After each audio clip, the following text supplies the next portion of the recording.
இன்னைக்கு நம்ம என்ன பார்க்க போறோம் சொல்லி பார்த்தோம்னா, ஒரு நேயர் கேள்வி கேட்டிருக்கார். அவருடைய கேள்வி என்னன்னு சொல்லி பார்த்தோம்னா, பூஜை அறையில் தினமும் செம்பு பாத்திரத்தில் தண்ணீர் வைக்க வேண்டும் என்று கேள்விப்பட்டேன். இதனால் என்ன பலன் என்பதுதான் அவருடைய கேள்வியாக அமைந்திருக்கிறது. இந்த விஷயத்தை நம்ம 2 வகையில அலசி ஆராய்ந்து பார்க்கலாம்.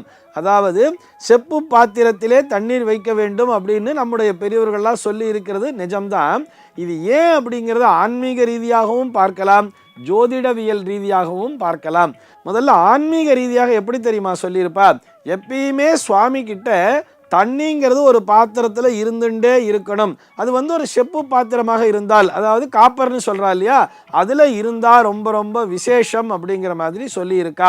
இது எதுக்காகன்னு சொன்னால், இப்போ நமக்கெல்லாம் தண்ணி தாகம் எடுக்காதா, நம்ம தண்ணி எடுத்து குடிச்சுக்கிறோம் இல்லையா, அந்த மாதிரி இறைவனுக்கெல்லாம் தாகம் எடுக்காமல் இருக்கணும். தாகம் எடுத்தாலும் சரி, நம்ம சரியானபடி நைவேத்தியம் பண்ணாமல் இருந்திருந்தாலும் சரி, அது எல்லாத்தையும் இது சரி கட்டிடும், இது பேலன்ஸ் பண்ணிடும், அங்கே எப்பயுமே தண்ணிங்கிறது இருந்துகிட்டே இருக்கணும் அப்படிங்கிற மாதிரி இவர்கள் நாம் புரிந்து கொள்வதற்காக ஒரு கருத்தினை சொல்லி வைத்திருப்பார்கள். ஆனால் இப்படி யோசிச்சு பாருங்களேன், இறைவனுக்கு எப்படி தாகம் எடுக்கும், இறைவனுக்கு எப்படி பசி எடுக்கும்?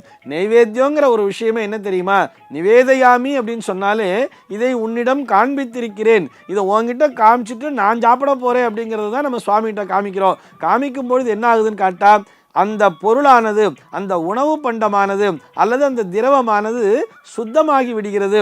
அதில் ஏதேனும் குறை இருந்தால் கூட அந்த தோஷங்கள் நீங்கி இறைவனுடைய அருட்பிரசாதமாக சுத்தமான ஒரு விஷயத்தை நாம் உட்கொள்கிறோம். அதுக்காகத்தான் நம்ம சாப்பிட்றதுக்கு முன்னாடி சுவாமிக்கு நைவேத்தியங்கிறதே பண்ணுறோம். சரி, விஷயத்துக்குள்ளே வந்துடலாம். இந்த மாதிரி எதுக்கு ஜலத்தை வச்சுருக்கணும் அப்படின்னு சொன்னால், இப்போ அப்படியே ஜோதிடவியல் ரீதியாக நம்ம பார்த்தோம்னு சொன்னால், இந்த தண்ணீர் என்கின்ற அந்த திரவத்தின் மேல் தன்னுடைய ஆதிக்கத்தினை முழுமையாக செலுத்தக்கூடிய கிரகம் எதுன்னு சொல்லி பார்த்தோம்னா சந்திரன் என்பவர்தான். இறைவன் கிட்ட அந்த தண்ணி அப்படிங்கிறது நிறக்க இருக்கும் பொழுது அந்த வீட்டிலே அந்த மனோகாரகன் சந்திரனுடைய அருளானது முழுமையாக பரவுகிறது. வீட்டிலே மன நிம்மதி என்பது இருக்கிறது அப்படின்னு சொல்றார். மன நிம்மதி வேணும்னு நினைக்கிறவா இந்த மாதிரி ஒரு செம்பு பாத்திரத்திலே, ஒரு காப்பர் பாத்திரத்தில் கண்டிப்பாக ஜலத்தை வச்சிருக்கணும். சார், அது காப்பரில் தான் வைக்கணுமா அப்படின்னு சொன்னால், நீங்கள் இப்போ வெள்ளி பாத்திரத்தில் வைக்கிறது அப்படிங்கிறது ஒரு வகை. அதே மாதிரி தான் அந்த வெள்ளி பாத்திரத்தில் வச்சோம்னா அது எந்த அளவிற்கு பலனை தருமோ அதே அளவிற்கான பலன் இந்த செம்பு பாத்திரத்தில் வைக்கும் போதும் கிடைத்து விடுகிறதுன்னு சொல்றார். இதை இந்த வெஸ்டர்ன் அஸ்ட்ராலஜின்னு சொல்றோம் இல்லையா, அந்த மேற்கத்திய ஜோதிடம் வலியுறுத்தி சொல்கிறது.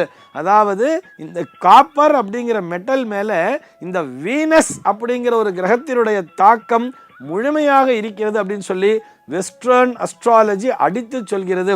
ஆனால் நம்முடைய ஜோதிடத்திலே இங்கே இந்திய ஜோதிட முறை என்று எடுத்துக்கொண்டாலும் அங்கே சுக்கிரனுடைய தாக்கம் நிறைந்ததுதான் தாமிரம் என்று ஒரு வகையிலே சொல்லி வைத்திருக்கிறார்கள். ஆனால் நம்முடைய தமிழ் முறையில் பார்த்தோம்னா இதை டிரான்ஸ்லேட் பண்ணும்பொழுது இவா என்ன பண்ணிட்டான்னு பார்த்தோம்னா, காப்பருங்கிறது ஒரு சூரியனுக்கானது அப்படிங்கிற மாதிரி கிரியேட் பண்ணி வச்சுட்டா. இது கிரியேட் பண்ண ஒரு விஷயம்தான். சூரியனுக்கும் தாமிரத்திற்கும் சம்பந்தம் என்பது கிடையாது. இருந்தாலும் இவர்கள் சூரியன் தான் தாமிரத்திற்கான அதிபதி என்று வைத்திருக்கிறார்கள். அப்படி நம்முடைய தர்மசாஸ்திரம் சொல்லவில்லை. சூரியனுக்குரிய உலோகமாக தங்கத்தை சொல்கிறது.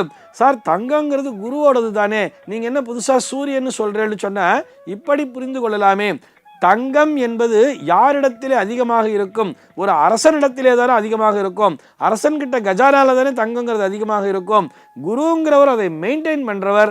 ஆனா குருன்னா ஒரு மந்திரின்னு வச்சுக்கலாமே, மந்திரி என்பவர் அதை நிர்வகிப்பவர் தான். ஆக குரு என்கின்ற கிரகம் தங்கத்தை நிர்வகிக்கிறது. ஆனால் அதற்கு சொந்தக்காரன் யாருன்னு பார்த்தோம்னா சூரியன் என்கின்ற கிரகம் தான். அதே போலத்தான் இந்த தாமிரம் என்கின்ற உலோகத்தின் மீது சூரியன் என்கின்ற கிரகத்தினுடைய கதிர்வீச்சு என்பது எளிதாக செல்கிறதே தவிர அந்த தாமிரம், அதாவது காப்பர் என்கின்ற அந்த உலோகத்திற்கான அதிபதி யாருன்னு சொல்லி பார்த்தோம்னா அது சுக்கிரன் தான்.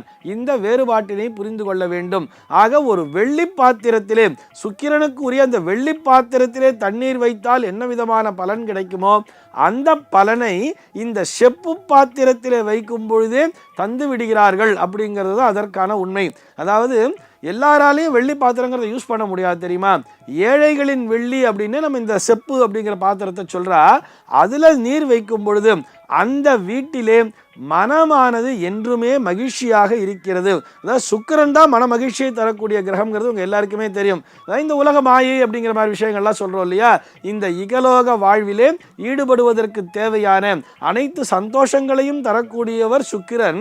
அவரோடு இந்த சந்திரனாகிய மனோகாரகனாகிய சந்திரன் ஆதிக்கம் பெற்ற இந்த தண்ணீர் என்கின்ற விஷயம் இணையும் பொழுது, அதாவது ஒரு செப்பு பாத்திரம் நிறைய தண்ணீரை வைத்து பூஜை அறையிலே வைக்கும் பொழுது நமக்கு என்ன விதமான பலன் கிடைக்கிறதுன்னு சொன்னால், அந்த குடும்பத்திலே மன மகிழ்ச்சி என்பது நிலைத்து நிற்கிறது.